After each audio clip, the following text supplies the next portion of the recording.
So it's decided you're taking the LSAT in August. Maybe you don't want to deal with logic games. Maybe you want to allow more time to study over the summer. And of course, taking the LSAT in August allows you to still apply at the beginning of the cycle in the fall. The benefit of taking the LSAT in August is that there's less material to study. You're going to have 2 scored logical reasoning sections, 1 scored reading comprehension section, and 1 unscored extra section of either reasoning or reading comp. Now, of course, reading is going to be a little bit more familiar to you since you've done some reading comp over the course of your academic career already, maybe on the SAT or the ACT. Maybe you did a lot of reading in college, but of course, logical reasoning is fundamentally different in nature. You've got roughly 15 different types of logical reasoning questions, some easier than others. Let's focus on the most common ones to start. You've got inference questions, meaning must be true and most strongly supported. You've got flaw questions, and you've got necessary assumption questions. I recommend starting there. Those are the lowest hanging fruit because they are the most common types of questions. And of course, any gains you make in the logical reasoning section will be doubled since, of course, there are 2 scored sections of logical reasoning and in contrast, only 1 section of reading comp. So we start you off there. My framework for creating any LSAT study plan is called the LASER approach. LASER is an acronym standing for Learning, Accuracy, Sections, Exams, and Review.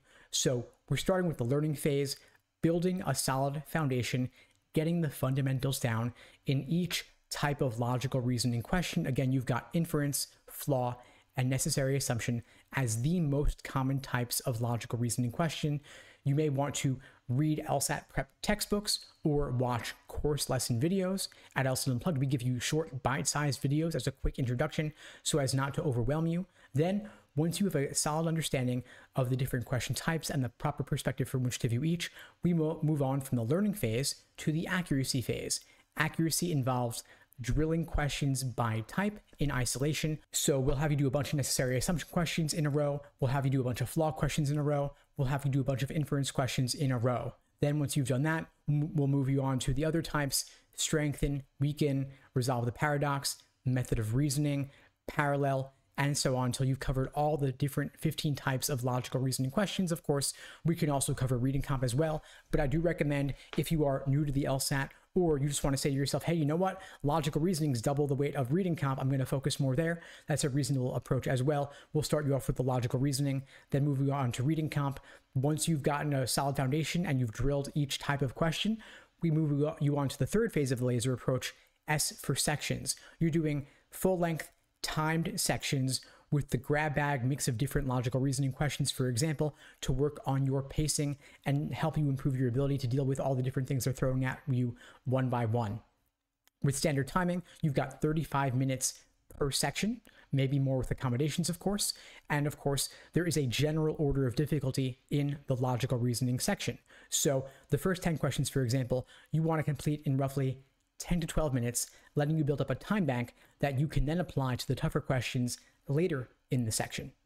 So you go fast on the easy ones, you slow down for the tougher ones, since of course everything's worth the same. We always want to work on the easiest questions first, lock up those points with the lowest hanging fruit, then give yourself more time for the tougher questions that truly need it.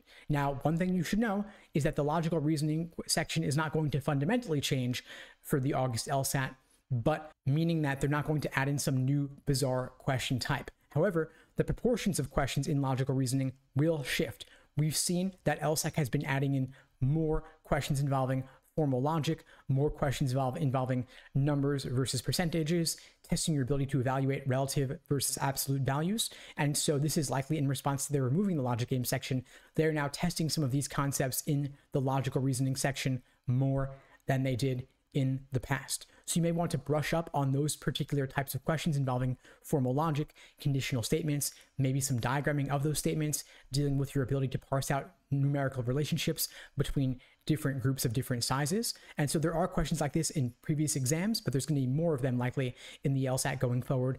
So be ready for that if you're taking the LSAT in August or beyond. And of course, we're incorporating that into our courses and live classes at LSAT Unplugged to help you get ready for the new LSAT starting in August.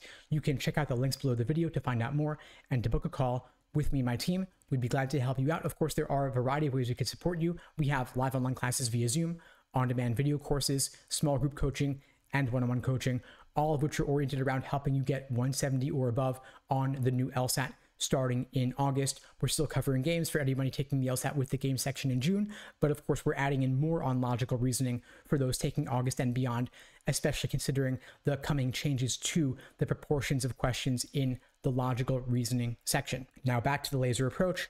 After we focus on S for sections with timed sections to work on your pacing, we then move on to E for exams and endurance, working on full-length timed practice tests, 2 sections back-to-back, a 10-minute break, then 2 more sections back-to-back. Of course, you're going to have, again, 2 scored logical reasoning sections, 1 scored reading comp section, mixed up in any order, along with 1 extra unscored section of either reasoning or reading comp.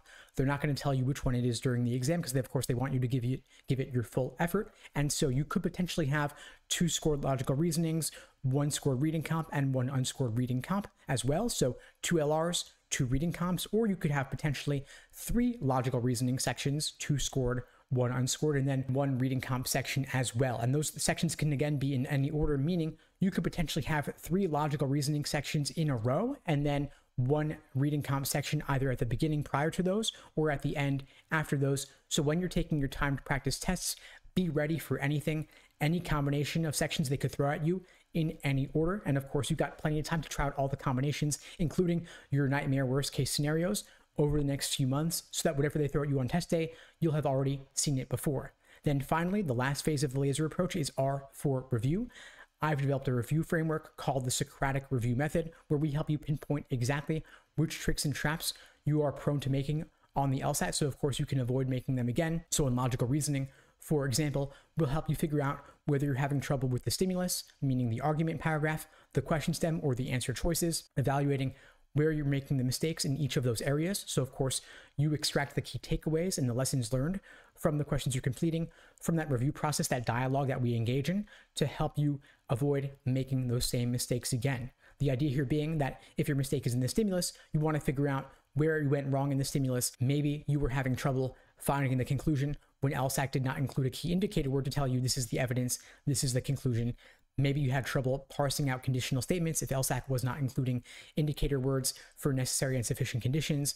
Maybe your mistake came from the question stem if they used unfamiliar wording, or maybe your mistake was in the answer choices, tempting wrong answers, unappealing right answers. We help you figure out what about the wrong answer choice made it tempting for you, and what ultimately made it wrong, and what about the right answer choice made it unappealing to you, and what ultimately makes it correct. So in other words, you have these traps of encouragement towards the wrong answer and traps of discouragement away from the right answer.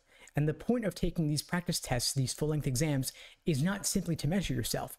It's to give you the opportunity to get difficult questions wrong so you can determine which questions do you get wrong.